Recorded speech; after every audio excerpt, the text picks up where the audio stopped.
Hello, everyone, and welcome back to English Time Talk. I'm your host, Ben, and today I'm joined by the one and only. Hi, Ben. It's great to be here. And hello to all our listeners. So, Sarah, today's topic is something that we all deal with every single day, something we can't get back, and something that feels like it's always running out. We're talking about time. Yes, time. It's such a fundamental part of our lives, and in English, there are so many ways to talk about it. So, Ben, let's start with the basics. How do we ask about the time? The simplest way is, of course, what time is it? Or what's the time?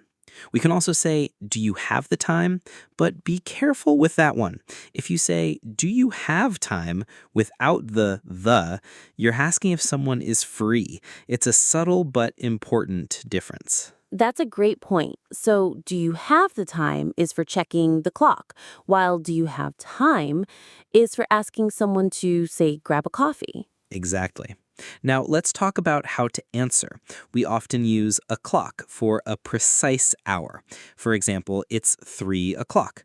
But what if it's not a round number? We can use past and to. So for 3:10, you can say it's 10 past 3.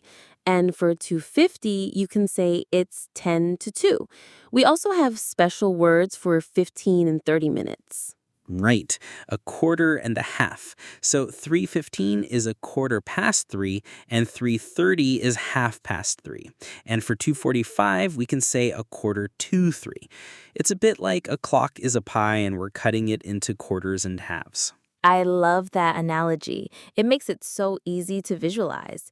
Speaking of time, let's move on to some common phrases and idioms related to it. What's one of your favorites, Ben? Hmm.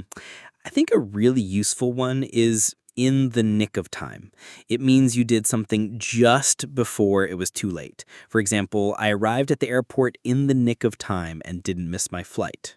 Oh, that's a good one. I use make up for lost time quite a bit. It means to do something with a lot of effort because you couldn't do it before. Like after being sick for a week, I had to work extra hard to make up for lost time. Another one I hear a lot is killing time. You're basically just doing something to pass the time while you're waiting for something else. I was killing time by scrolling on my phone while waiting for my dentist appointment. Perfect. And what about when you want to describe how fast time is passing? We can say time flies. For example, wow, it's already 5 p.m. Time flies when you're having fun. That's a classic. And on the flip side, when you feel like a task is taking forever, you can say it's taking ages.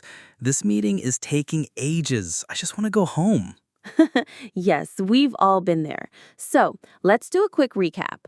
We've learned how to ask for the time, how to tell the time, and some useful idioms like in the nick of time, make up for lost time, killing time, and time flies. And don't forget the subtle difference between do you have the time and do you have time. It's the little details that make a big difference in English. Absolutely. So, for our listeners, try to use some of these phrases in your daily conversations this week. And if you have any questions or want to suggest a topic, just let us know in the comments below.